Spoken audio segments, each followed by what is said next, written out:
ไม่ข่าวครับก็จะกินร้อนๆนี่คือลุกไปด้วยกันเอามาตรงไหนมาใส่มาที่ตัวเดียวน้ำต่อหัวไปโอ้ยมาเลยมามีเรียกด้วยตัวนี้เป็นไรมาร้อนหลังด้วยจีรอตัวนึงเจอมอสให้รอไปนานจีรอเลยเจียวมากเจ้าไปเลย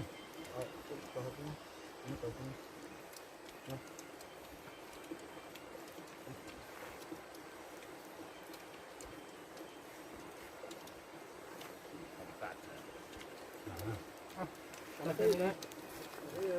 กลับไปดิล้างก่อนพี่น้องเลยน้องก่อนค่อยกิน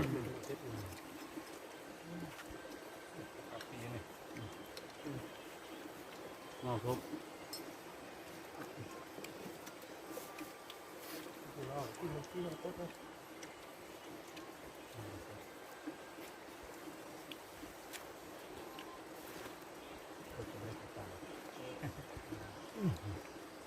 นี่แค่เลยกินเลย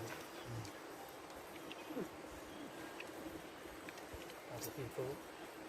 วางตะเลยังหุ่งลงมาว่าได้ปลาน้อยจีตำเสือปลาน้อยตำหัวส้มมีหัวปลาน้อยแล้วปลาเนื้อ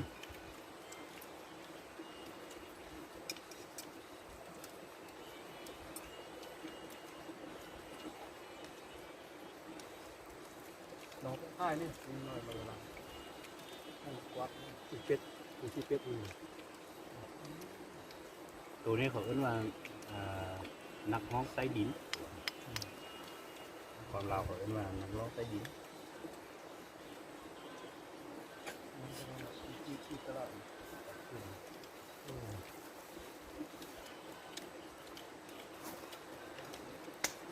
น้ำมันเราจะบอกพ่อทางนักนี่เลยรู้สึกพร้อมเลยน้ำมันมันกลมไวปุ๊บ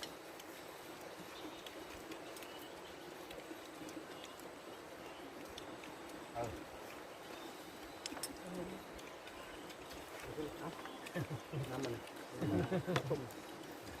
มันรู้ด็อกเตอร์ให้แต่งในเบื้องนอก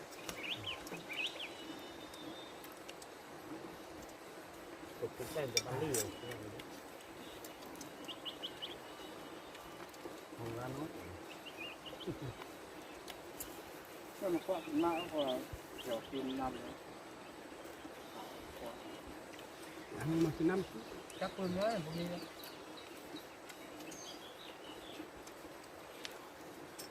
มองมันขึ้น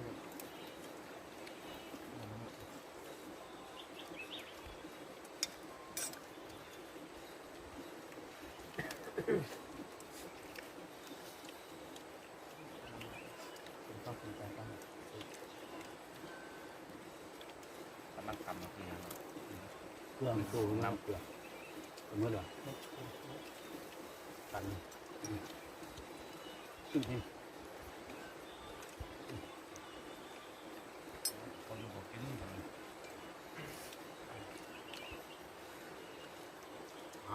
ต้มเจอ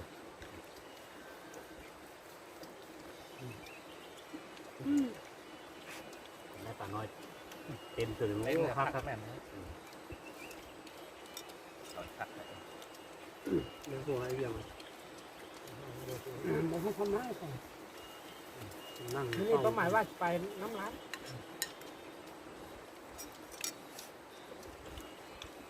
ตามมันเมื่อวะเป็นน้ำลายเจอที่ตัวจริงไม่ไรกินเรือครับโอ้ทำนี่ดีแซ่บ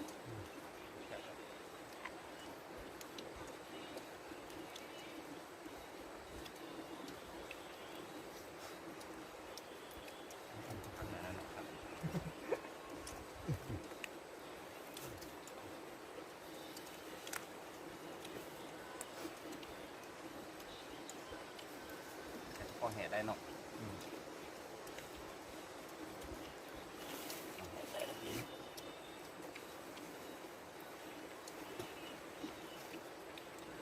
ที่เด็กขึ้นมากับพวกนี้ที่กระเดือนแล้วแบบนี้ฮะที่กระเดือนแล้ว แห่ได้บ่เนาะ ที่จะหัดมันก็เลยมาพูดถึงแต่นั้นจริงกระเดือน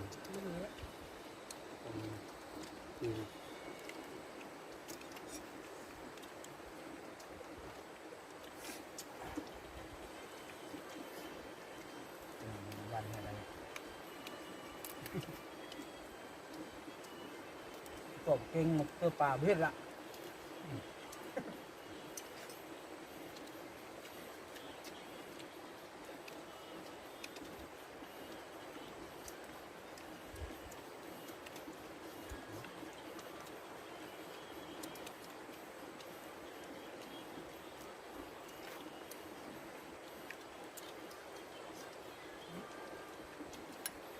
ไปใจจะตัวตีเนี่ยไปใจจะตัวตีอ่ะ ใช่ต้องเป็นบริการแล้วก็ข้างหลังแรก ไอ้ดื้อ ปากแค่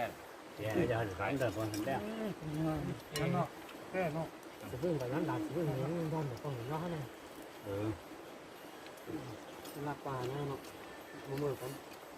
มันนั่งคับก็เดี๋ยวรอดจับมันหน่อยนะปลาเกเตลนองยิ่งมากกันพอเราจับมันหน่อยเดี๋ยวรอดจับหน่อยนะแต่มือน้องหลายตัวนี่เราหลักรอดจากก่อนเนาะ กับมัน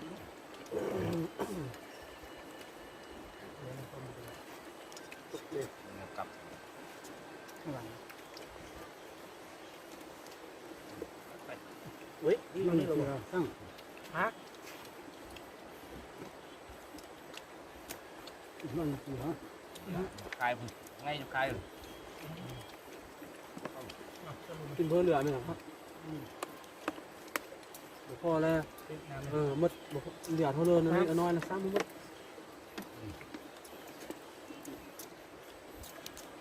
บอสนะบอสนะ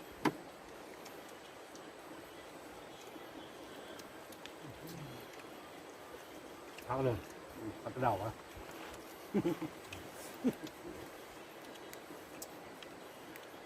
จะกินอันนี้กินหนึ่งกินนะ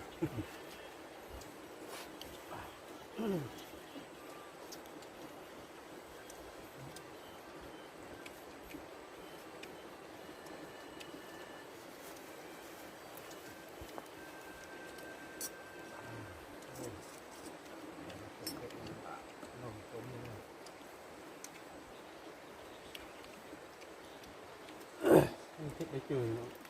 น้องส้ม มีปลาสูง สิบเอ็ดอ่ะ เกี่ยวกับอ่อนหนักอยู่ เป็นหัวหน้าเรื่องเอามา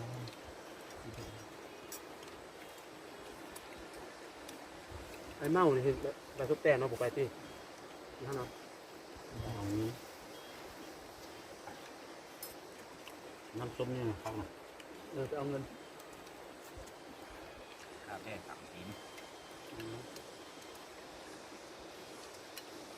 เอา เป็นการเลย กุด การแล้วก็ได้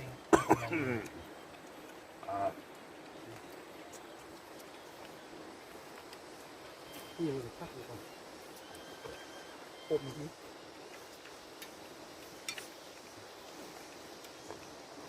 ไปเรื่อยเลยมีเป็นอ่ะ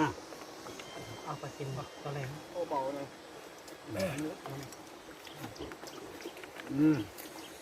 เอาน้ำก็ต้องเนี่ยฟองน้อยอยู่ไปซอกแตนไปนั่งนั้นได้ดีกว่า น้ำส้มนี่แหละครับ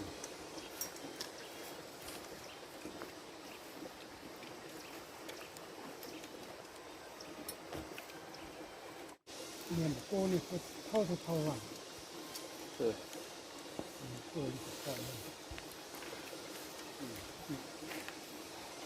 ดูอันนี้คืนเลยนะ ครับได้บัตรเต็มตัวครับ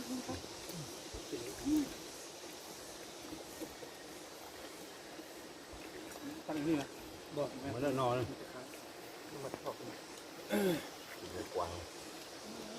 มาพวกน้อ